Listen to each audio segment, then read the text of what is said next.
multifungsi kepolisian, lebih mengerikan. Ini ngeri nih lembaga. Militer senjata api aja, jaksa hukum aja, polisi ini dua. Udah hukum senjata. Nanti kalau nggak bisa dengan hukum, dengan senjata. Atau kalau nggak mempan dengan senjata, dengan hukum.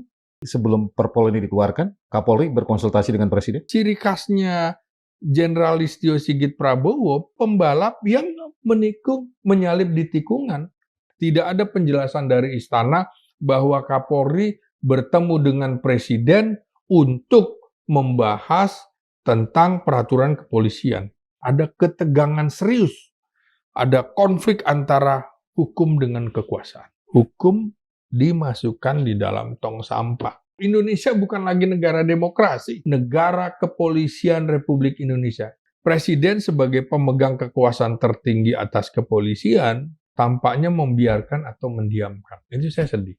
Tidak boleh ada negara seperti tidak ada pemimpinnya. Presiden Prabowo ingat loh, Anda pemimpin di negara demokrasi. Ya sudah tunjukkan. Yang menggerus demokrasi, penggal.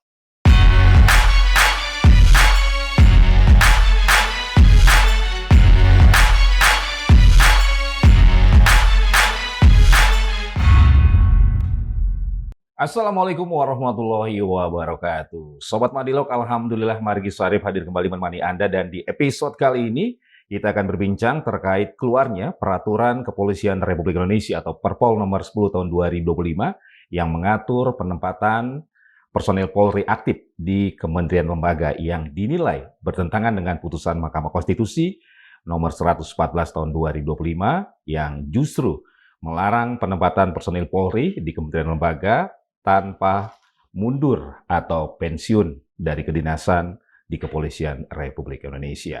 Saya akan membahas mengenai hal tersebut bersama seorang pengamat politik dan pertahanan keamanan dari Universitas Nasional Jakarta. Alhamdulillah sudah hadir bersama saya, Selamat Ginting. Bang Ginting. Alhamdulillah sehat. Terima kasih Bang. Kalau dalam perspektif hukum sudah banyak yang ngulas ya, Bang. Nah, saya ingin dalam perspektif politik dan pertahanan keamanan, apa yang perlu kita cermati dari Perpol nomor 10 yang dikeluarkan oleh Kapolri Jenderal Listio Sigit? Ya, kalau dari analisis politik, saya melihatnya ini ada politik kekuasaan. Di sini politik kekuasaan, demokrasi, dan relasi sipil, dalam hal ini polisi sebagai aparatur sipil bersenjata, ini bukan semata-mata persoalan hukum normatif, tapi nuansa politiknya sangat kental sekali. Tadi sebelum mulai kita ada check sound. Ini adalah check sound. Cek ombak. Cek ombak. Nah, jadi ada konflik norma di sini yang indikasi politiknya adalah betul-betul ada arah kepada kekuasaan. Bukan sekedar administratif belaka dalam menempatkan polisi aktif di jabatan pemerintah sipil, tapi ada kecenderungan meraih kekuasaan di situ. Nah, secara politik, Peraturan Kepolisian nomor 10 tahun 2025 ini juga bukan sekedar masalah teknis regulasi, melainkan menunjukkan ada ketegangan serius, ada konflik antara hukum dengan kekuasaan, di mana unsur kekuasaan itu lebih ditonjolkan, dan itu sekaligus mengebiri hukum. Jadi masalah utamanya jelas peraturan internal kepolisian otomatis bertentangan dengan hierarki undang-undang. Undang-undang itu dibuat oleh parlemen, DPR, beserta presiden. Tanda tangan presiden. Karena itu menurut saya peraturan kepolisian ini sekaligus juga menentang DPR, menentang presiden. Karena itu tadi, undang-undang dibuat bersama oleh DPR dan presiden. Sekaligus juga melawan Mahkamah Konstitusi melalui keputusan nomor 114 tahun 2025. Mengapa melawan, menentang karena keputusan MK itu betul-betul final dan mengikat. Sehingga secara logika politik, kekuasaan mengalahkan logika negara hukum. Jadi Indonesia sebagai negara hukum dikalahkan oleh kepentingan kekuasaan. Menurut Bang Ginting, Iya. Kapolri Jenderal Listio Sigit ini melakukan pembangkangan terhadap konstitusi, terhadap parlemen, terhadap presiden. Iya, termasuk kepada MK itu tadi kan.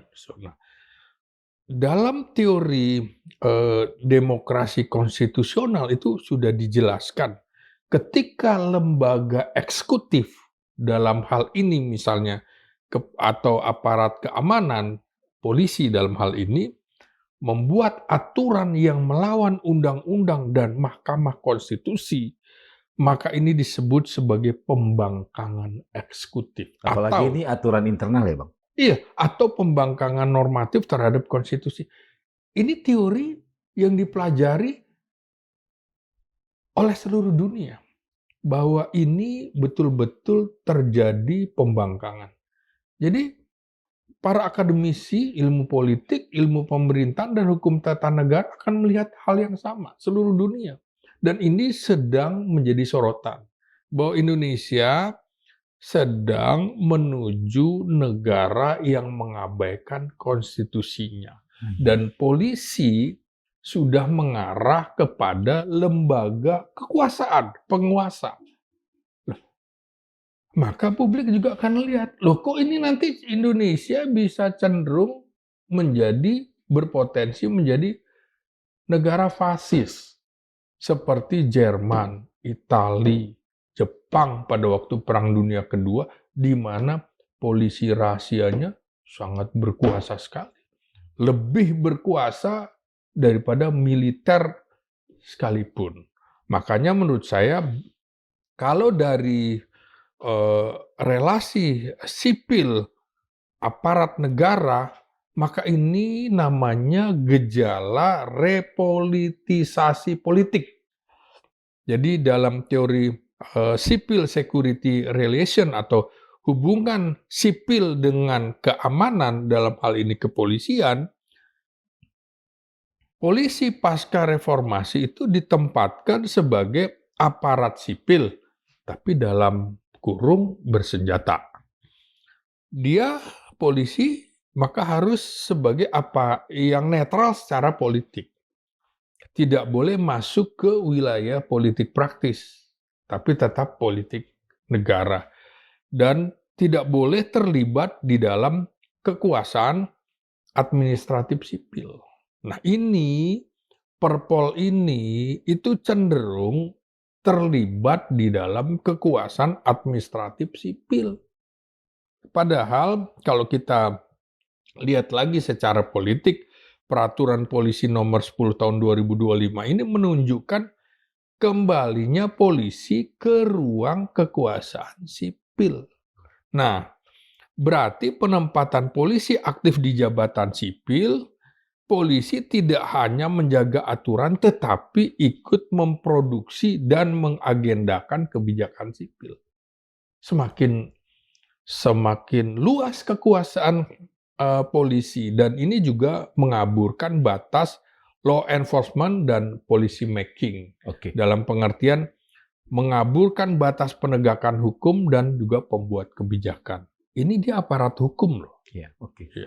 Dan itu sebenarnya kan sudah dipagari oleh MK dengan putusan 114 itu. Iya. Tapi dengan keluarnya Perpol nomor 10 ini, artinya pagar itu ingin diterabas lagi, menurut Bang Ginting. Loh iya, artinya betul-betul dia nerabas. Kan bukan cuma peraturan itu melanggar Undang-Undang Polisi sendiri. Undang-Undang Polisi nomor 2 tahun 2002. 2002. Oke, dan juga melanggar Undang-Undang nomor 20 tentang ASN tahun 2003. 2023. Ya.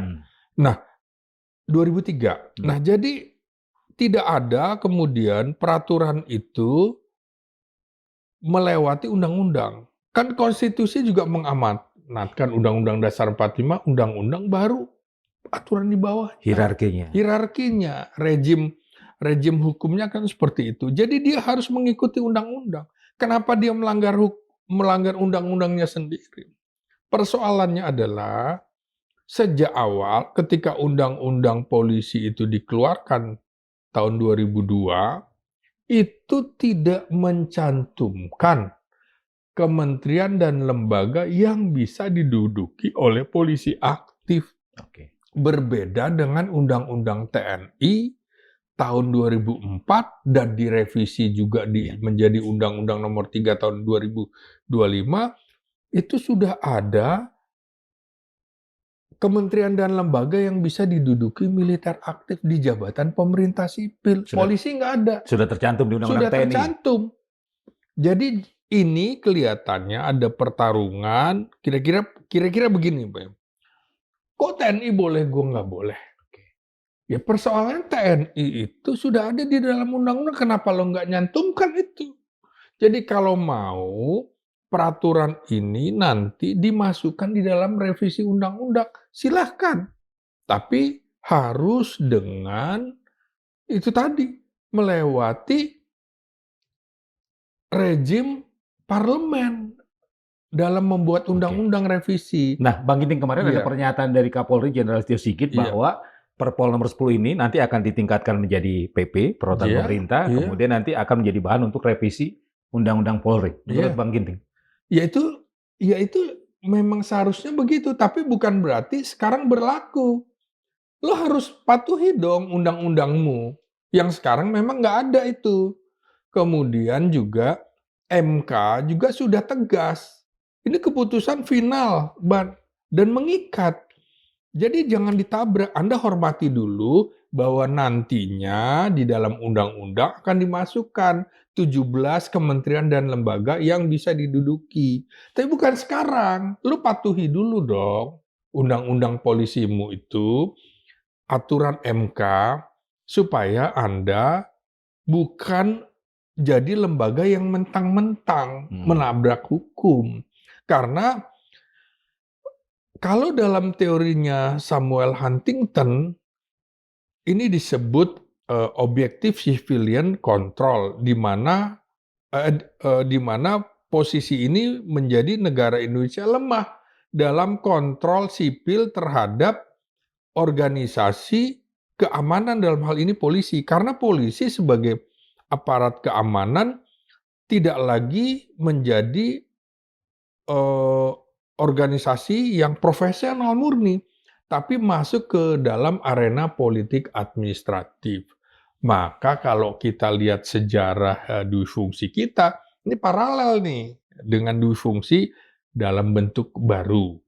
Walaupun Polri berbeda dengan TNI, tapi secara politik kebijakan ini sering dibaca sebagai dui fungsi versi kepolisian, yang publik melihatnya bukan lagi dui fungsi, tapi multifungsi kepolisian. Lebih mengerikan ketimbang bisa masuk di semua lini. Bisa masuk ke semua lini.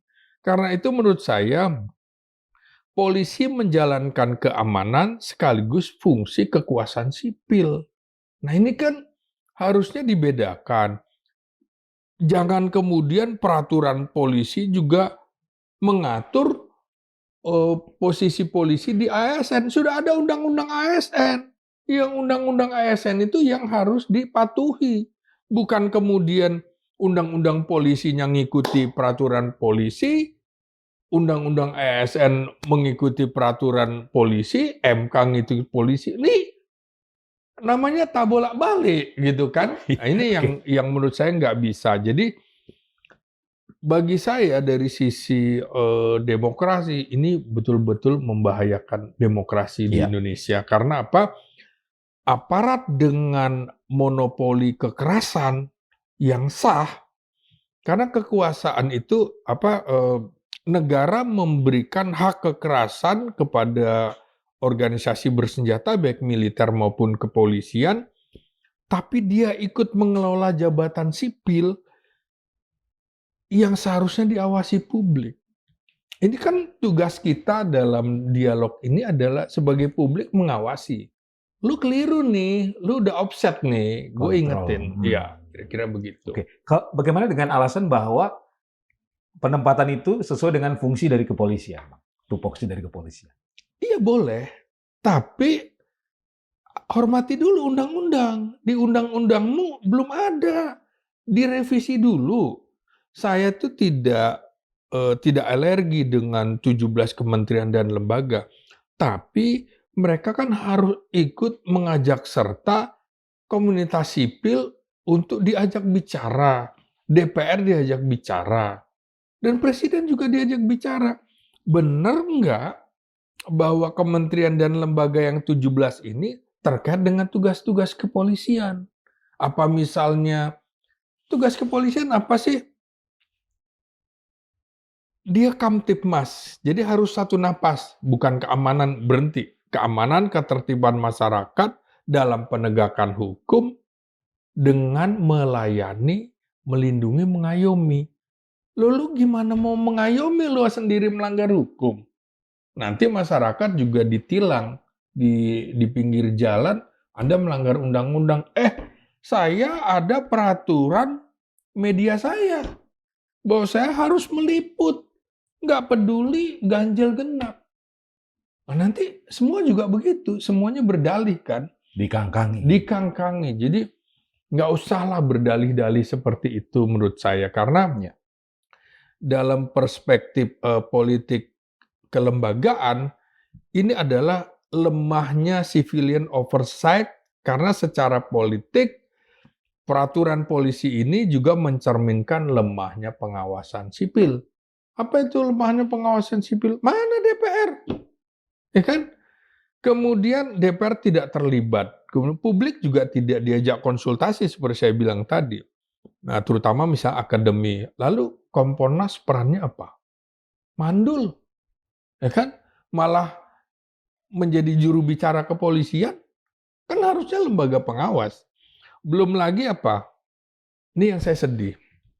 Presiden sebagai pemegang kekuasaan tertinggi atas kepolisian, sampai saat ini tampaknya membiarkan atau mendiamkan. Itu saya sedih. Apakah karena presiden sedang sibuk mengurusi bencana atau apa? Tapi tidak boleh ada negara seperti tidak ada pemimpinnya. Menurut Bang Ginting, sebelum Perpol ini dikeluarkan, Kapolri berkonsultasi dengan Presiden? Pertanyaan yang menarik, yang bagus, karena belum ada penjelasan, katanya sudah ke lembaga-lembaga. Apakah sudah berkonsultasi dengan Presiden? Menurut saya enggak. Tidak ada penjelasan dari istana bahwa Kapolri bertemu dengan Presiden untuk membahas tentang peraturan kepolisian. Loh ini kan kalau saya melihat ciri khasnya Jenderal Listio Sigit Prabowo, ini seperti pembalap yang menikung, menyalip di tikungan. Sama dengan ketika apa? Ketika Presiden akan membentuk komite atau komisi reformasi polisi itu. Tiba-tiba dari dalam bikin. Ya sekarang begitu juga. MK bikin, dia bikin gitu. Loh ini mengerikan loh. Sampai orang seperti Mahfud dengan keras mengingatkan dari sisi politik, dari sisi hukum tata negara. Nah, saya dari sisi politik juga mengingatkan ini ancaman demokrasi yang nyata loh, dan itu dilakukan oleh lembaga bersenjata, oleh aparatur negara kita. Oke. Kalau tanpa konsultasi, berarti apa sebenarnya agenda utama dari Kapolri mengeluarkan Perpol ini, menurut Bang Ginting? Ini potensi ya menimbulkan insubordinasi di dalam kekuasaan. Karena Presiden di dalam pasal 30 Undang-Undang Dasar 45 ayat 4, dia atasannya Kapolri. Belum ada loh penjelasan bahwa Perpol ini dikonsultasikan kepada Presiden, di DPR juga enggak. Konsultasi kepada kami, kaum akademisi juga nggak ada. Meskipun ini peraturan internal? Ya. Karena menyangkut tadi itu ya? Betul. Institusi lain kelembagaan. Betul. Maka dalam teori demokrasi akuntabilitas ini menunjukkan terjadinya defisit kontrol sipil terhadap aparat keamanan atau polisi. Terjadi defisit. Nggak ada pengawasan terhadap polisi. Mau kita begini?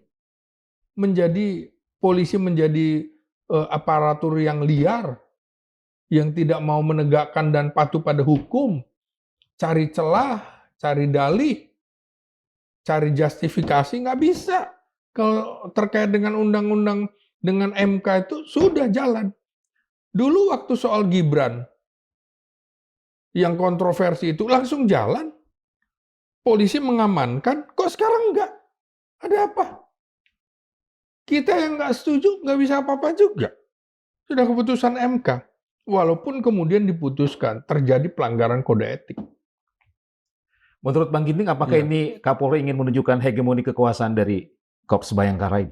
Ya, jadi saya ngelihat ada dominasi logika keamanan di atas logika demokrasi yang diperlihatkan oleh Polri dalam kasus ini. Karena penempatan polisi aktif di jabatan pemerintahan sipil yang sering dibenarkan dengan alasan misalnya supaya efektif, supaya stabil dalam kondisi kedaruratan dan loyalitas, oke. Tapi harus sesuai dengan undang-undang. Kalau sesuai dengan undang-undang, oke, nggak ada masalah saya. Tapi ini kan peraturan menabrak undang-undang. Siapa yang harus mengingatkan? Ya kita-kita ini. Pers, akademisi mengingatkan. Tugas kita, pertanggungjawaban di akhirat kita sudah kita ingatkan. Gitu. Ya. Jadi ini secara politik betul-betul mencerminkan securitization government. Jadi masalah sipil diperlakukan sebagai masalah keamanan. Seolah-olah urusan di kementerian dan lembaga ini semuanya urusan keamanan ketertiban masyarakat. Kan nggak begitu. Itu. Ya. Itu sangat simplistis. Iya. Gitu. Apa dampaknya Bang dalam konteks ketatanegaraan dengan keluarnya Perpol ini? Ya akibatnya demokrasi kita hanya menjadi demokrasi yang prosedural aja. Demokrasi prosedural dan kebijakan hanya didorong dengan alasan stabilitas, bukan partisipasi dan hukum. Artinya apa? Hukum dimasukkan di dalam tong sampah. Jadi kita betul-betul bukan lagi negara hukum, tapi negara kekuasaan. Ini contohnya. Contoh buruk. Implikasi jangka panjangnya berat ini, Bung. Apa misalnya, Bang? Nah, satu. Erosi supremasi hukum itu. Jika peraturan kepolisian bertentangan dengan undang-undang dan Mahkamah Konstitusi dan ini terus dibiarkan, hukum menjadi fleksibel bagi pemegang kekuasaan. Lentur banget. Suka-suka hati dia. Dan ini presiden buruk bagi lembaga lain. Artinya apa? Memperkuat rule by law bukan lagi rule of law. Digeser semuanya. Itu satu.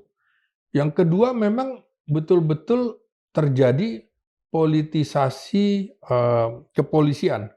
Polisi aktif di jabatan sipil yang melanggar undang-undang ini akan beresiko polisi kehilangan netralitasnya, terutama pada saat pemilu. Kontestasi.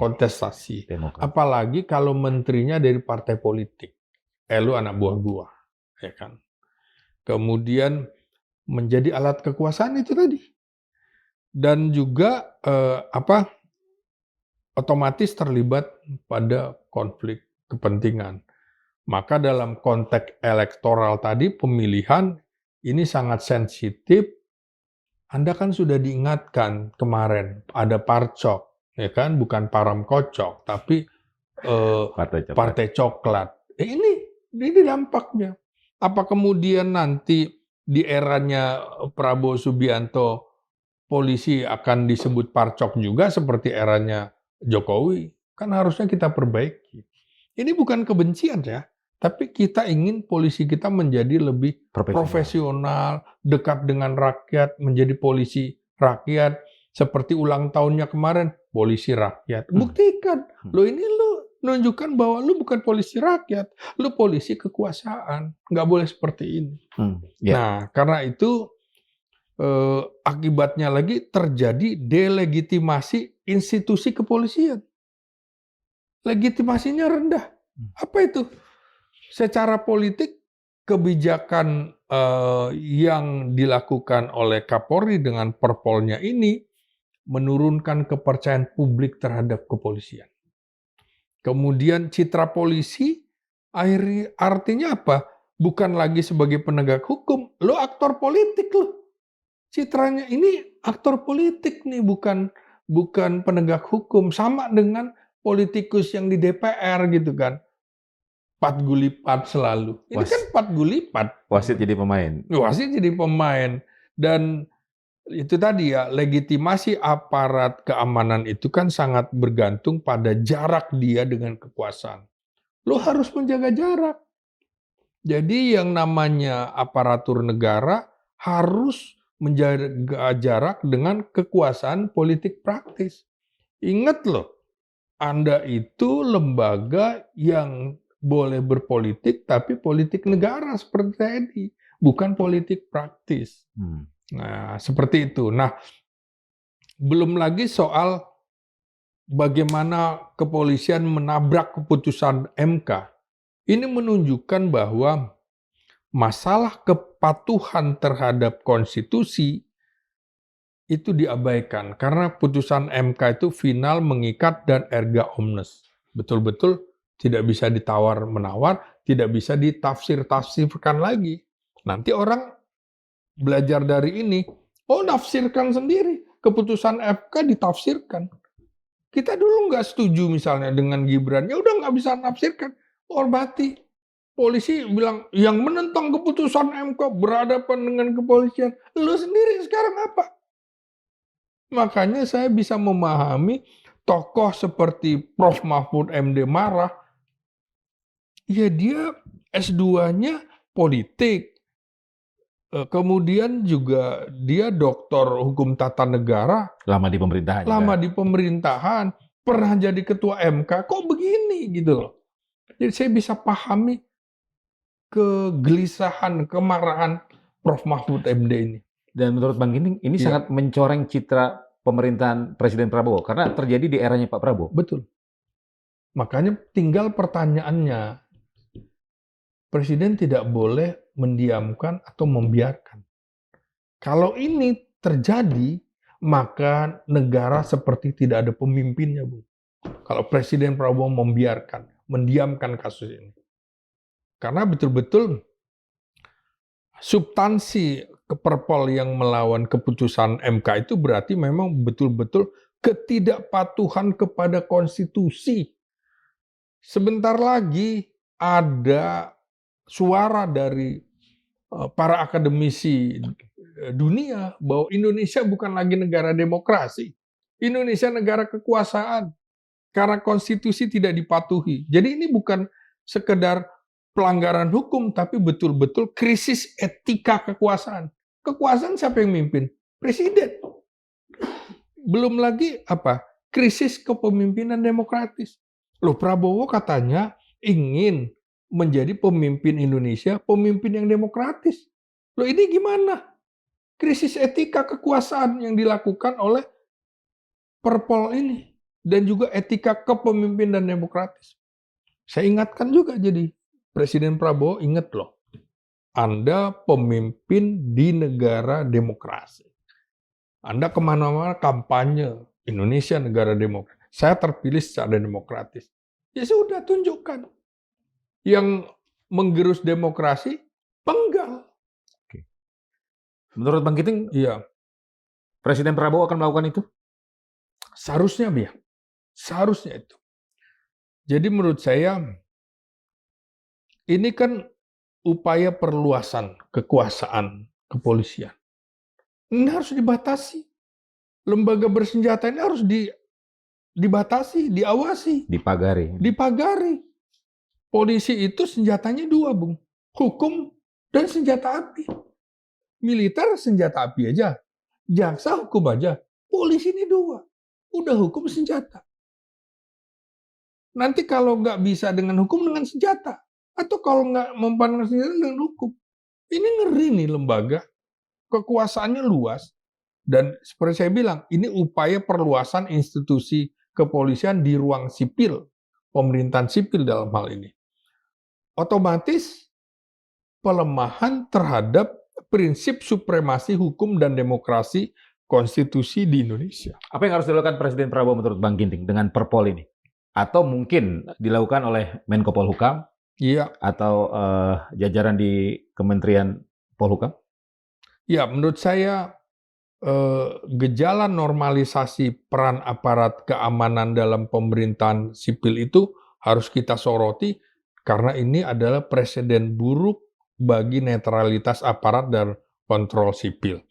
Kalau ini dibiarkan, itu kan makna pertanyaan Anda, tidak dikoreksi, maka demokrasi Pancasila hanya omon-omon saja dan demokrasi kita bergerak ke arah security dominate government, bukan lagi civilian lead demokrasi. Jadi demokrasi bukan di atas pemerintahan, tapi betul-betul ini dikuasai oleh pemerintah yang didominasi oleh kepolisian. Itu yang disebut ledekannya negara kepolisian Republik Indonesia. Kita tidak menginginkan itu, Bung Mar. Iya, oke. Dan kita juga belum mendengar statement dari Pak Jamari Caniago sebagai Iya. Menko Polhukam ya. Iya, Harusnya beliau memberikan respon ya atas Makanya- situasi yang terjadi di publik ini. makanya saya bilang, mana peran Kompolnas? Ya kan, Menko Polhukam otomatis kan dia ketua Kompolnas. Oke. Itu makanya seperti saya bilang, dalam kasus ini seperti apa? Negara tidak ada pemimpinnya. Hobar-habir, kacau balau. Hukum diterabas semuanya. Dan aparat-aparat yang mengaku ahli di bidang hukum, dia bisa cari dalih macam-macam. Nggak bisa nih untuk urusan Mahkamah Konstitusi. Nanti sejarah akan mencatat nih orang-orang yang membenarkan Perpol ini. Bang, Ya. selain Polri, Ya. selain Kapolri, Ya. siapa lagi yang diuntungkan dengan adanya Perpol ini? Adakah kekuatan lain atau kelompok lain yang diuntungkan dengan keluarnya Perpol ini? Ya saya kira nggak ada. Kita posisi karena ini Perpol, peraturan kepolisian, maka internal kepolisian. Tapi kalau polisinya jadi seperti ini, yang rugi kita semua. Yang rugi kita semua. Yang diuntungkan adalah orang-orang yang berpotensi melanggar hukum. Nanti dia bisa berkilah, bisa berdalih di balik ini. Oh, nanti kemudian lagi-lagi, nanti diuji lagi, ke MA lagi. Loh, nanti nggak selesai-selesai urusan. Jadi kalau mau ini nanti, tunggu dimasukkan di dalam revisi Undang-Undang Kepolisian yang sekarang sedang berproses seperti Undang-Undang TNI itu. Saya nggak ada masalah polisi duduki jabatan pemerintah sipil dengan ketentuan-ketentuan, dengan aturan-aturan. Loh ini kan tanpa aturan. Negara tanpa aturan gimana gitu loh. Itu masalah. Jadi bukan saya tidak setuju, tapi caramu nggak benar. Itu nanti dulu, silakan masukkan itu di dalam Undang-Undang Kepolisian. Nanti, bukan serta-merta peraturan itu menabrak Undang-Undang Kepolisian, menabrak Undang-Undang ASN, Oke. bahkan melawan MK. Nah, itu. Dan mekanisme yang bisa ditempuh adalah dengan dibatalkan atau dicabut Perpol ini.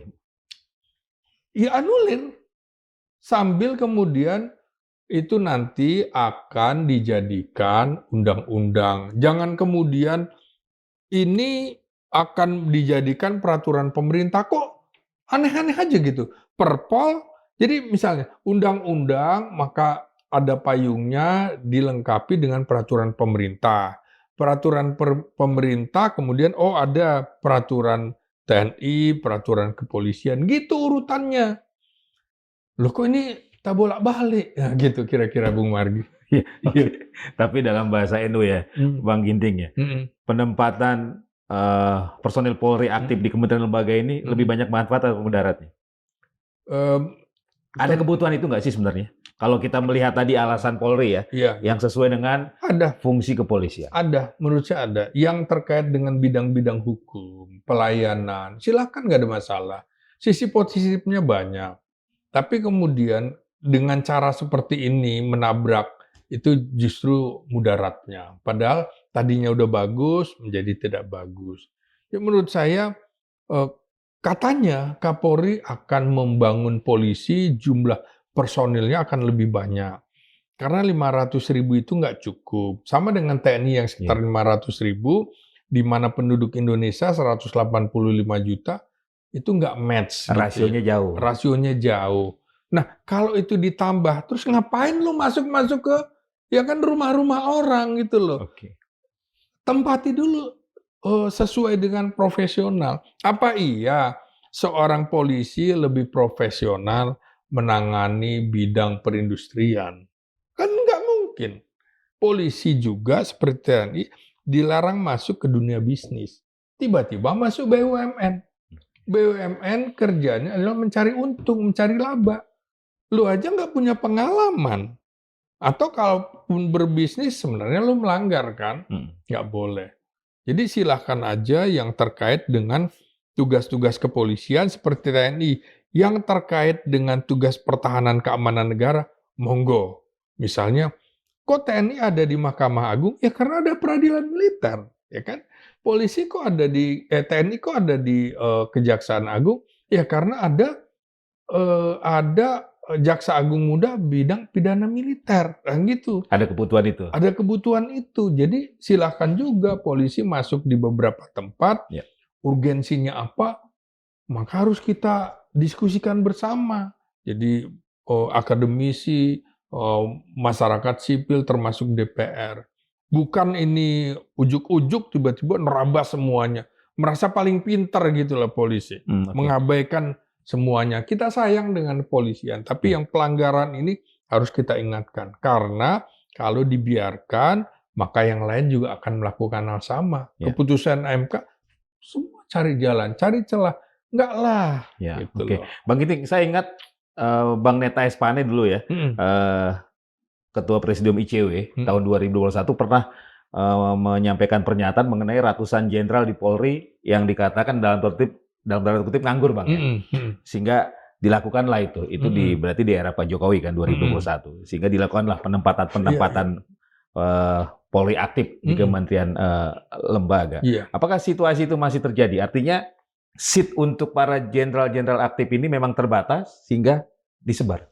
Ya, jadi begini menurut saya, sama dengan di lembaga TNI, salah satu yang membuat faktor adanya perwira non-job gitu ya, ya karena tidak diantisipasi pada saat dulu itu polisi maupun TNI pensiunnya umur 55, ya kan?